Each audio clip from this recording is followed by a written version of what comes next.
आप सभी का राजकीय महाविद्यालय श्री कर्णपुर के यूट्यूब चैनल में स्वागत है। आज हम BE तृतीय वर्ष में द्वितीय प्रश्न पत्र भारत का भूगोल में उत्तरी भारत का विशाल मैदान के बारे में चर्चा करेंगे। इससे पहले हमने भारत के एक भौतिक प्रदेश हिमालय के बारे में हमने चर्चा की।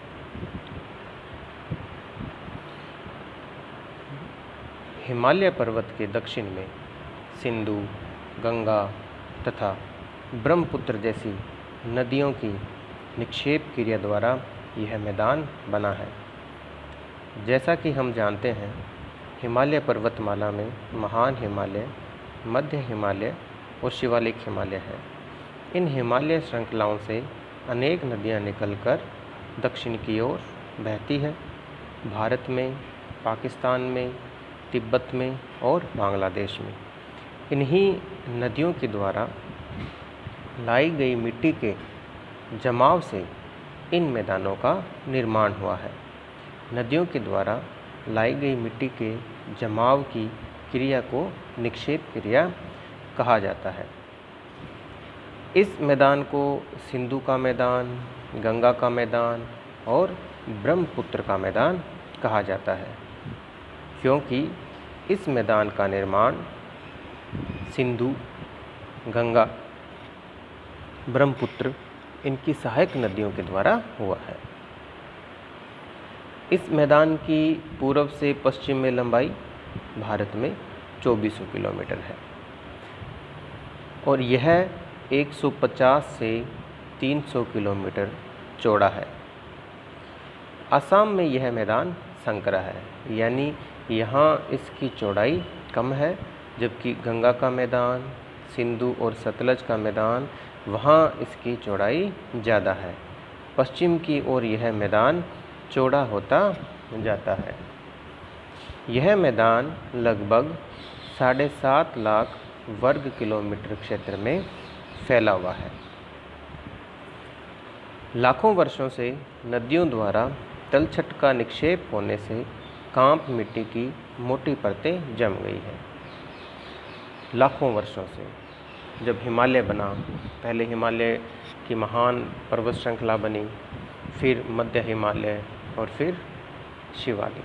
तो महान हिमालय बनने के बाद में उनसे नदियाँ निकली और उन्होंने तलछट जमाए। फिर लघु हिमालय से जो नदियाँ आई उसको काट करके, शिवालिक को काट करके, तो लाखों वर्षों तक शिवालिक के दक्षिण में पूर्व से पश्चिम की ओर नदियों के द्वारा मिट्टी का जमाव होता रहा और ये जमाव होते रहने के कारण यहाँ एक मोटी परत तलछट की बन गई है। संपूर्ण मैदान एक समतल मैदान है जिसकी औसत ऊंचाई 200 मीटर है। पूर्व की ओर बढ़ते हैं वैसे वैसे यह ढाल और भी मंद होता जाता है। यानी जब हम भारत में पंजाब, हरियाणा से उत्तर प्रदेश, बिहार, पश्चिम बंगाल और बांग्लादेश में जब जाते हैं तो इस मैदान की जो ऊंचाई है वह धीरे धीरे कम होती जाती है। विशाल मैदान की स्थलाकृतियाँ मिट्टी की विशेषता तथा ढाल के आधार पर इन विविधताओं का निम्नलिखित प्रकार से वर्गीकरण किया जा सकता है, जैसे कि भाबर, तराई, बांगर, खादर और डेल्टा। भाबर क्या होता है? ये कहाँ स्थित है?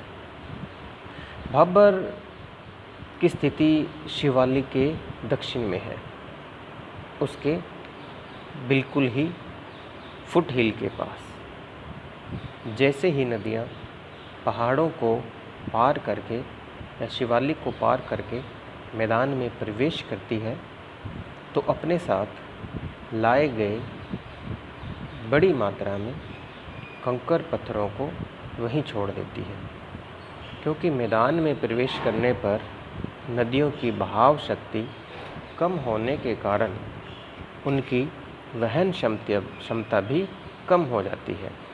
इसलिए वो उन पत्थरों को आगे नहीं लेके जा सकती। इस भाबर प्रदेश का विस्तार सिंधु नदी से तीस्ता नदी तक है। इसकी चौड़ाई लगभग 8 से 16 किलोमीटर के रूप में है। इस क्षेत्र में नदियाँ भारी मात्रा में कंकड़, पत्थर, बजरी लाकर जमा कर देती है। अतः इस क्षेत्र में पहुंचकर अनेक छोटी छोटी नदियाँ भूमिगत हो जाती हैं। बड़े बड़े कंकड़ पत्थरों से का जमाव होने के कारण जो छोटी नदियाँ होती हैं उनका पानी इस भाबर प्रदेश के ऊपरी सतह तक नहीं आ पाता, इसलिए ये नदियाँ भूमिगत हो जाती हैं। तराई प्रदेश। भाबर के दक्षिण में जहाँ भाबर की लुप्त नदियाँ फिर से भूतल पर प्रकट हो जाती है वह तराई प्रदेश है। इसकी चौड़ाई 15 से 30 किलोमीटर तक है। नदियों का जल सतह पर आने पर वह भूभाग दलदली हो जाता है। इसका निर्माण बारीक कंकड़, पत्थर, रेत और चिकनी मिट्टी से हुआ है। पानी की मात्रा अधिक होने के कारण, दलदल तथा नमी के कारण यहाँ पर घनी वनस्पति तथा विभिन्न प्रकार के वन्य जीव पाए जाते हैं। वर्तमान में इसे साफ करके कृषि योग्य बनाया जा रहा है। भांगर प्रदेश। भांगर प्रदेश एक ऊंचा प्रदेश है जहाँ पर बाढ़ के समय नदियों का पानी नहीं पहुँच पाता, क्योंकि जब नदियों में बाढ़ आती है तो पानी का फैलाव हो जाता है। लेकिन फिर भी कुछ ऐसे क्षेत्र हैं जहाँ पर नदियों का पानी नहीं पहुँच पाता, उस क्षेत्र को भांगर कहते हैं। इनका निर्माण पुरानी जलोढ़ मिट्टी के द्वारा होता है। इनके उतार और चढ़ाव इस प्रकार होता है कि सामान्य दृष्टि से देखने पर भांगर तथा खादर में कम ही अंतर दृष्टिगोचर होता है। इसका विस्तार सतलज मैदान तथा गंगा के ऊपरी मैदान तक है। खादर प्रदेश।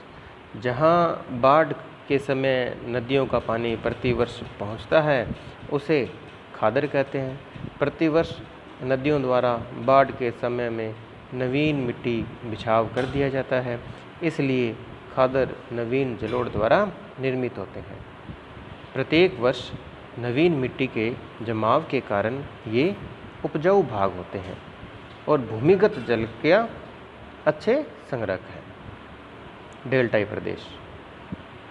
गंगा तथा ब्रह्मपुत्र नदियों ने अपने मुहाने के निकट डेल्टा का निर्माण किया है और इसका अधिकांशतः विस्तार भारत तथा बांग्लादेश में है।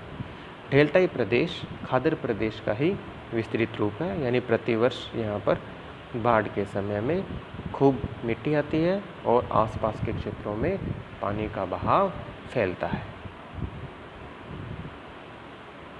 इसे हम इस डायग्राम से समझेंगे। जैसे जो लाल रंग में त्रिभुज की आकृति है वह शिवालिक है। ठीक उसी के पास भाबर कंकड़ पत्थरों के भारी मात्रा में बनी हुई संकरी पट्टी, और इसमें आप देखते हो कि जो नदियों का पानी है ऊपरी सतह पर नहीं आ पाता। यहाँ से पानी निकलने के बाद आगे सतह पर आता है। हरे रंग का जो हमने दिखा रखा है इसमें वह है तराई। तराई से आगे खादर। खादर में प्रतिवर्ष नदियों का बाढ़ के समय पानी का जो फैलाव है वह फैलता है, नई मिट्टी आती है, यानी वो उपजाऊ है। और जो भांगर है वहाँ पर बाढ़ के समय में भी पानी नहीं पहुँच पाता। और अंत में जो स्थल रूप बनता है नदियों के द्वारा, जहाँ सागर में प्रवेश करती है, उसे डेल्टा कहा जाता है। यह भारतीय मैदान का एक सामान्य परिचय, मुख्य विशेषताएं। आगे इसकी विस्तृत जानकारी के लिए हम नेक्स्ट वीडियो में और चर्चा करेंगे।